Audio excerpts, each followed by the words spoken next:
नमस्कार प्यारे साथियों, मैं कुमार मुन्ना आप सभी को स्वागत करता हूं KMGS ग्लोबल क्लासेस में। तो आज हम फिर से देखेंगे PYQ के ही देखेंगे बारे में, और PYQ करने से हम लोग का जितना भी एग्ज़ाम है वो क्लियर होते जाएगा। हम लिख कर दे रहे हैं, हमारे जो भी भाई प्यारे साथ जो भी दोस्त मित्र हैं जो अभी एग्ज़ाम के दरिया से गुजर रहे हैं उनके लिए ये बेस्ट क्लास होगा, ठीक ना। उसका बेस मजबूत करेंगे और उनका 100% हम गारंटी दे रहे हैं कि उनका हम तैयारी कराएंगे, ठीक ना। इस क्लास से जुड़िए और आप लोग चैनल को सब्सक्राइब कीजिए। सभी लोग लाइक नहीं कर रहे हैं, ठीक ना। ज़्यादा से ज़्यादा इस वीडियो को इतना शेयर कीजिए दबाकर कि हम लोग दिखाएं कि हम लोग भी कुछ जानते हैं इस दुनिया में, ठीक ना। जो पढ़ाई का मतलब कंपटीशन का जो लोग हम तैयारी कर रहे हैं कैसे करें उसके बारे में हमारे चैनल से जुड़िए, सभी बताया जाएगा, ठीक ना। तो देखेंगे आज का हमारा क्वेश्चन होगा जो भी PSC लेवल का होगा, ठीक ना। दरोगा BPSC जो भी होगा उनमें आया हुआ क्वेश्चन है, ठीक ना।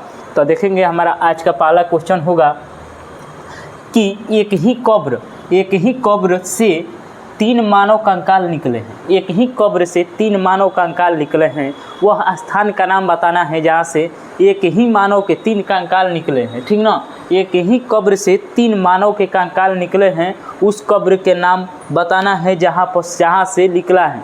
उस स्थान का नाम बताना है जहाँ से ये निकला है कंकाल, ठीक ना। पूछा है क्वेश्चन कि एक ही कब्र से 3 मानव कंकाल निकले हैं। एक कब्र है जहाँ से हम लोग दफनाते हैं या जलाते हैं, दफनाते हैं, वो कब्र कहा जाता है जहाँ हम लोग दफनाते हैं। कोई भी शव को हम लोग दफनाते हैं, वहाँ से एक ही कब्र से 3 मनुष्य के कंकाल निकले हैं। उस स्थान का नाम बताना है। तो ऑप्शन ए में दिया है दमदमा से, बी में दिया है कि महदहा से, और सी में दिया है लंगनाज से, और सी में दिया है सराय से। तो इसका सही आंसर हो जाएगा दमदमा से निकला है, ठीक ना। एक ही कब्र से 3 मानव कंकाल कहाँ से निकला है?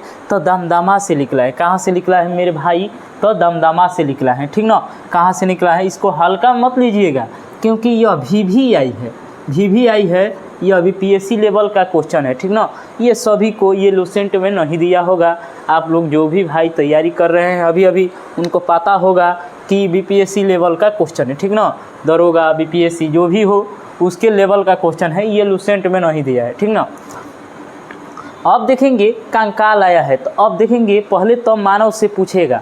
मानव का वैज्ञानिक नाम हो जाएगा होमोसेपियंस। क्या हो जाएगा? होमोसेपियंस हो जाएगा मानव का वैज्ञानिक नाम। और कंकाल से क्वेश्चन पूछा है तो थोड़ा कंकाल के बारे में भी जान लेंगे, क्योंकि हमारा जो बॉडी है, जो हमारा ये स्ट्रक्चर है, सारा कंकाल पर ही टिका है। हमारे शरीर का रूपरेखा का तैयार चेहरा, चेस्ट, हाथ, पैर, ये सब किस पर टिका है? तो कंकाल पर ही टिका है, यानी हड्डी पर टिका है। तो मनुष्य के शरीर में हड्डियों की संख्या कितना होता है? तो 206 होता है। वहीं बाला अवस्था में पूछेगा तो लगभग 300 होता है। कितना होता है?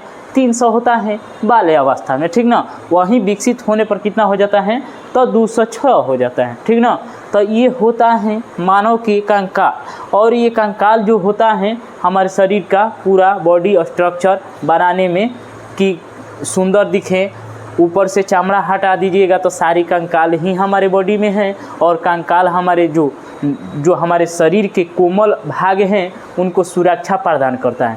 कंकाल अगर नहीं रहेगा तो कोई भी व्यक्ति किसी को अगर टच कर देगा, यानी कोई चोट पहुंचा देगा, तो उनका मृत्यु हो जाएगा, क्योंकि यह नॉर्मल सा जो कोमल अंग हैं उनको रक्षा करता है। ये कंकाल का कार्य है हमारे शरीर में। नेक्स्ट क्वेश्चन देखेंगे, भीमबेटिका कहाँ स्थित है? स्थान पूछा गया है कि भीमबेटिका कहाँ स्थित है, ठीक ना। भीमबेटिका कहाँ स्थित है? तो ऑप्शन ए में दिया है भोपाल, बी में दिया है पंचमढ़ी, सी में दिया है सिगरौली, और डी में दिया है रायसेन। तो ये हो जाएगा रायसेन में स्थित है। कौन है रायसेन में स्थित? तो भीमबेटिका। अब यहाँ पर क्वेश्चन बनेगा भीमबेटिका क्या है, आखिर इसके बारे में हम क्या जानता है? एक क्या है, एक शैल चित्र गुफाएं हैं। क्या हैं? भीमबेटका क्या है? एक शैल चित्र गुफाएं, शैल चित्र गुफाएं हैं। भीमबेटका कहाँ है? तो रायसेन जिला में। कहाँ है? रायसेन जिला में। एग्जैक्ट लोकेशन बताया है, रायसेन में है। कहाँ है? रायसेन जिला में है भीमबेटका। नेक्स्ट क्वेश्चन पूछेगा, अब देखिए भोपाल से क्वेश्चन बनेगा कि मध्य प्रदेश का एक स्वच्छ शहर के रूप में भोपाल को जाना जाता है। अभी भी स्वच्छ शहर के रूप में किसको जान रहे हैं? भोपाल को। और वहाँ पर मध्य प्रदेश में भीख मांगना अपराध घोषित कर दिया गया है। कोई भी व्यक्ति किसी भी ढोंगी, किसी भी साधु को या कोई भी गरीब असहाय जो कि भीख मांगते हैं उनको भीख देगा तो उसके ऊपर कार्रवाई की जाएगी और पुलिस कार्रवाई की जाएगी और उनको जेल भी हो सकता है। कोई भी व्यक्ति को भीख नहीं देना है। ये मध्य प्रदेश सरकार द्वारा लागू किया गया है कि कोई भी व्यक्ति को भीख नहीं देना है, क्योंकि जितने भी छोटे असहाय जिनको खाने का कुछ नहीं रहता है, जो दबंग लोग होते हैं, उनके बच्चे को अपने पास रखते हैं। जहाँ टूल टैक्स जैसे कि चौराहा हो गया, गाड़ी जहाँ पर रेलवे टूल टैक्स हो गया, वहाँ पर बच्चों को भीख मांगने के लिए प्रेरित करते हैं कि आप इतना भीख मांगिए और लाइए। तो इसको, इन सभी को देखते हुए, नज़र में रखते हुए सभी को बंद करने का कार्य कौन किया है? मध्य प्रदेश सरकार द्वारा किया गया है। ठीक है, यहाँ पर भीख मांगना अपराध घोषित कर दिया गया। नेक्स्ट क्वेश्चन होगा कि पेरिपल्स ऑफ द इरिथ्रियन किसके द्वारा लिखा गया है? ठीक ना, पेरिपल्स ऑफ द इरिथ्रियन किसके द्वारा लिखा गया है? तो ऑप्शन ए में दिया है टेरियस, बी में दिया है प्लिनी, सी में दिया है टॉलमी और डी में दिया है स्ट्रेबो दिया है। तो इनमें से जो भी 4 ऑप्शन दिया है, इनमें से या तो कोई भी नहीं होगा या एक से अधिक होगा। ठीक ना, इसका साक्ष्य नहीं मिला है कि एग्जैक्ट व्यक्ति कौन लिखा है। ठीक ना, तो इसका आंसर हो जाएगा ई नंबर में। इसका ऑप्शन है कि एक से अधिक होगा या इनमें से कोई नहीं होगा। ठीक ना, इसका आंसर होगा। अब पूछेगा क्वेश्चन कि नेचुरल सिलेक्शन के लेखक कौन है? तो प्लिनी हो जाएंगे। कौन हो जाएंगे? प्लिनी के पुस्तक का नाम क्या है? तो नेचुरल सिलेक्शन किसने दिया था? तो प्लिनी ने दिया है। अब नेक्स्ट क्वेश्चन हमारा होगा कि सिंधु घाटी सभ्यता के उत्तर में कौन सा स्थान है? सिंधु घाटी सभ्यता, जो सिंधु घाटी सभ्यता, अभी तो यहाँ से क्वेश्चन बनेगा कि सिंधु घाटी सभ्यता के उत्तर में कौन सा स्थान है, उनको बताना है।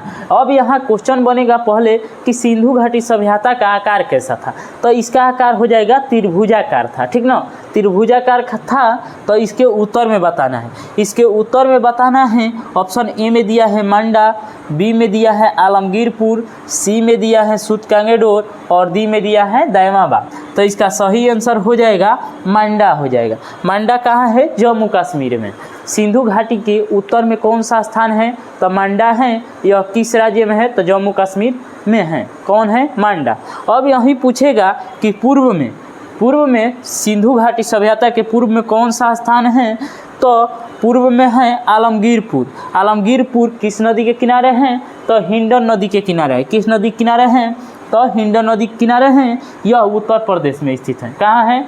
तो यह उत्तर प्रदेश में स्थित है। यह हिंडन नदी के किनारे हैं। यह पूर्व में स्थित है सिंधु सभ्यता के। नेक्स्ट क्वेश्चन पूछेगा कि पश्चिम में, पूछेगा कि सिंधु घाटी सभ्यता के पश्चिम में कौन सा स्थान है? तो बलूचिस्तान है। कहाँ है? बलूचिस्तान है। ये सूतकांगेडोर है। कहाँ है? सूतकांगेडोर कहाँ है? बलूचिस्तान में है। यह पश्चिम में स्थित है सिंधु सभ्यता के। ठीक ना। अब नेक्स्ट क्वेश्चन होगा कि अब पूछ लेगा दक्षिण में कौन सा स्थान है? दक्षिण में कौन सा स्थान है? तो दैमाबाद है। किसके? तो सिंधु सभ्यता के। सिंधु सभ्यता के कौन सा है दक्षिण में? तो दैमाबाद है। कोई बोलता ही ऐसा हम फैक्ट लाएंगे कि आप लोग देखिएगा तो आपको पता चलेगा कि हाँ भाई कुछ तो है इस क्वेश्चन में जान है। ये जितना हम लोग बताएं आप लोग याद कर लीजिएगा, तो इससे बार बार क्वेश्चन पूछता है और कोई नहीं बोलता ही। और आप लोग क्वेश्चन को अगर सेशन को अच्छा लगेगा तो लाइक कीजिएगा। ठीक ना, लाइक करते रहिएगा। ठीक ना। अब आया है महाजनपद से क्वेश्चन। महाजनपद से क्वेश्चन आया है कि कुरु की राजधानी पूछा है। कुरु की राजधानी कहाँ है? तो इसको बताना है। ऑप्शन ए में दिया है इंद्रप्रस्थ, बी में दिया है हाटक, सी में दिया है तक्षशिला और डी में दिया है उज्जैनी। उज्जैनी दिया है तो कुरु का राजधानी हो जाएगा इंद्रप्रस्थ। इंद्रप्रस्थ हो जाएगा किसका राजधानी? कुरु का राजधानी। और महाजनपद से क्वेश्चन आया है तो पहले तो हम लोग जानेंगे कि महाजनपद कितने होते हैं। महाजनपद 16 होते हैं, ठीक ना। महाजनपद 16 होते हैं, उसमें से एक को पूछ दिया है कुरु का राजधानी कहाँ है तो इंद्रप्रस्थ है। हो सकता है कि अगला बार अगला पूछ दे, 15 में से जो है उसको पूछ दे तो हम उसको बता दे रहे हैं, ठीक ना। तो पूछेगा कि कंबोज की राजधानी कहाँ है तो हाटक। हाटक किसका है? कंबोज का। वही पूछेगा गांधार की राजधानी कहाँ है तो तक्षशिला है। अवंती की राजधानी कहाँ है? उज्जैनी। कहाँ है? उज्जैनी है। कहाँ है? उज्जैनी है। वही पूछेगा काशी की राजधानी कहाँ है तो बनारसी है। कहाँ है? बनारसी। इंद्रप्रस्थ किसका है तो कुरु का हो जाएगा। कंबोज किसका है तो हाटक हो जाएगा। हाँ तो गांधार का हो जाएगा? तक्षशिला हो जाएगा। अवंती का उज्जैनी हो जाएगा। तो ये जनपद से मोस्ट VVI है जो कि हम सेट किए हैं। ये हो सकता है कि अगले परीक्षा में पूछ दे, तो आप लोग इसको ध्यान में रखिएगा। जितना बता रहे हैं आप लोग पचा लीजिएगा तो कोई नहीं बोलता ही, ठीक ना। जो परीक्षा के दौर में क्वेश्चन चल रहा है हम वही लेकर आते हैं, इससे बाहर नहीं जाता है। और जो परीक्षा नहीं, हम मान लीजिए हमको ज़्यादा नॉलेज है तो हम क्या एक एक लाइन याद करेंगे? जो परीक्षा के दौर में क्वेश्चन चल रहा है उसको हम लोग टेकअप करेंगे, याद करेंगे और जो जिसके थ्रू आपका बेहतरीन तैयारी हो जाएगा, ठीक ना। तो नेक्स्ट क्वेश्चन पूछा है चंगेज खां के मूल स्थान के बारे में पूछा है। चंगेज खां था उसके बारे में पूछा है। चंगेज खां था जो कि उसके बारे में पूछा गया है कि इसका मूल नाम क्या था। चंगेज खां का मूल नाम क्या था? चंगेज खां था एक बहुत क्रांतिकारी, बहुत खतरनाक शासक था। चंगेज खां जो कि बहुत खतरनाक शासक था, ठीक ना। उसके बारे में पूछा है कि चंगेज खां के मूल नाम क्या था। मूल नाम के बारे में पूछा है तो सासुल खान ऑप्शन ए में दिया है, बी में दिया है इसुगई और सी में दिया है ओगदई और डी में दिया है तेमुची। तेमुची नाम था किसका तो किसका नाम था तो चंगेज खां के नाम था। क्या था? तेमुची। तेमुची मूल नाम क्या था? तेमुची था, ठीक ना। चंगेज खां का क्या नाम था तो तेमुची था, ठीक ना। ये इतना इम्पोर्टेंट नहीं था लेकिन पूछा हुआ है तो इसको हम बता दिए, ठीक ना। ये प्रीवियस ईयर ही क्वेश्चन है। अगर प्रीवियस ईयर आप नहीं कीजिएगा तो कोई भी एग्ज़ाम हो आपसे टेकअप नहीं हो पाएगा, आप लोग का स्कोर अच्छा नहीं हो पाएगा।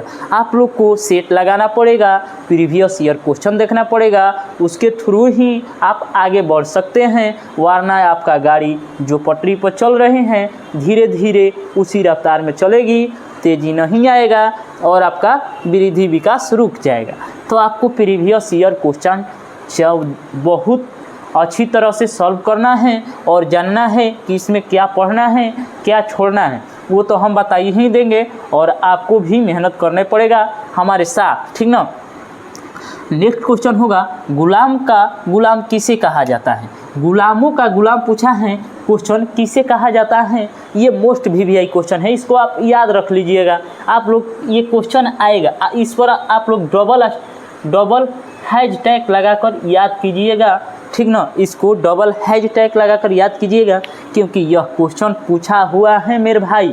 आप लोग यकीन कीजिए ये क्वेश्चन पूछा हुआ है, ठीक ना। तो गुलामों का गुलाम किसे कहा जाता है तो ऑप्शन ए में हमारा दिया है मोहम्मद गौरी, बी में दिया है कुतुबुद्दीन ऐबक, सी में दिया है बलबन और डी में दिया है इल्तुतमिश। तो इल्तुतमिश हो जाएगा गुलामों का गुलाम। गुलामों का गुलाम किसे कहा जाता है तो इल्तुतमिश के कहा जाता है। वही पूछेगा बहाउद्दीन के नाम से किसे कहा जाता है, किसे कहा जाता है तो बलबन को जाना जाता है। किसको कहा जाता है? बलबन। गुलामों का गुलाम किसे कहा जाता है तो इल्तुतमिश को कहा जाता है। बहाउद्दीन के नाम से किसे जाना जाता है तो बलबन को जाना जाता है। सिजदा और पैबोस किसने चलाया था तो बलबन ने चलाया था। ये क्वेश्चन पूछता है, ये क्वेश्चन को 1 नंबर में याद कीजिएगा कि सिजदा और पैबोस किसने चलाया था तो बलबन ने चलाया था। किसने चलाया था?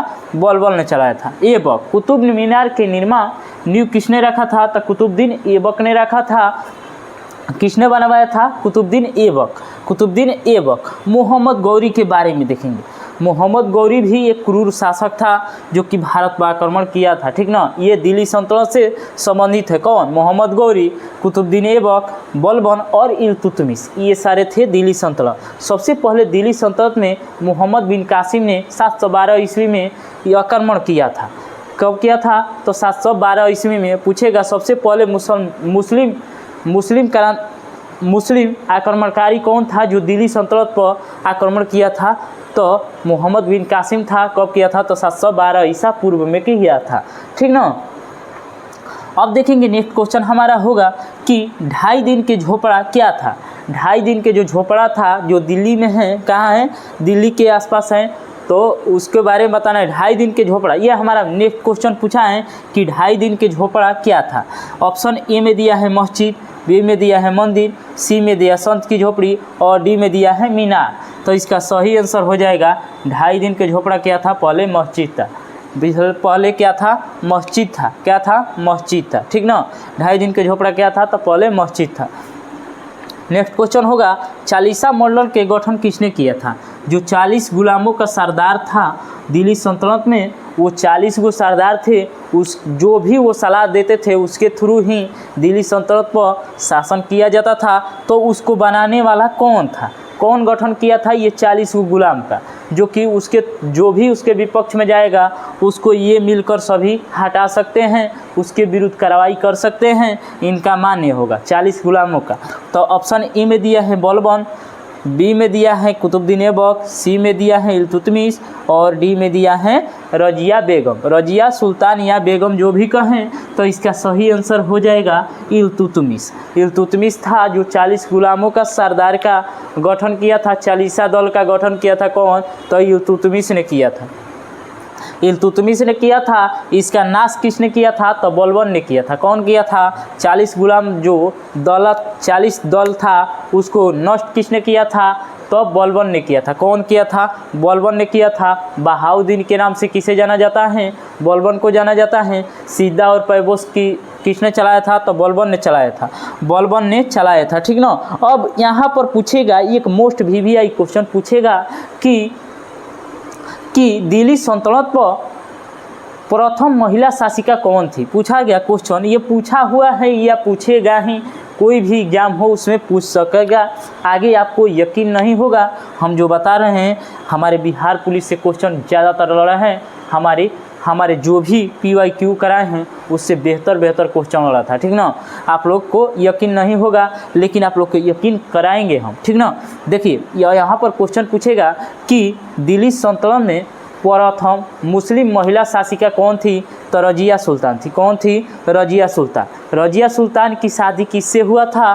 तो अल्तुनिया के साथ हुआ था। किसके साथ हुआ था? अल्तुनिया के साथ हुआ था। रजिया सुल्तान की मृत्यु कैसे हो गया था? तो डाकुओं के द्वारा घेर कर इनका हत्या कर दिया गया था। वह स्थान कौन था? कैथल नामक स्थान पर रजिया सुल्तान की हत्या कर दिया गया था, ठीक ना। तो यही था आज की बेस्ट जो कि महत्वपूर्ण क्वेश्चन आपके परीक्षा की दृष्टि से अति महत्वपूर्ण था, जो आपको हर एग्जाम में नंबर दिलाएगा। अगर आप लोग अच्छे तरीके से इसको देखिएगा तो आपको नंबर ज़रूर दिलाएगा। आप लोग का प्यारा सा ये था सेशन जो आपको अच्छा ही लगा होगा। अगर प्लीज़ मेरे भाई, अगर आपको अच्छा लगा है, अच्छा लगेगा ही, हम अच्छा पढ़ाते ही हैं और सीखते भी हैं। हम अपने को टीचर नहीं मानते हैं। टीचर सभी होता है जो ज़िंदगी में बार बार सीखता है। बच्चों से सीखता है, हर टीचरों से सीखता है। हम भी हर टीचर को सुनते हैं, आप लोग भी सुनिए। तो चलिए सभी लोग, अगर अच्छा लगा हो तो लाइक कर दीजिएगा, सब्सक्राइब कर दीजिएगा और चैनल को शेयर कीजिएगा, ठीक ना। तो सभी को लव यू, थैंक यू, जय हिंद, जय भारत।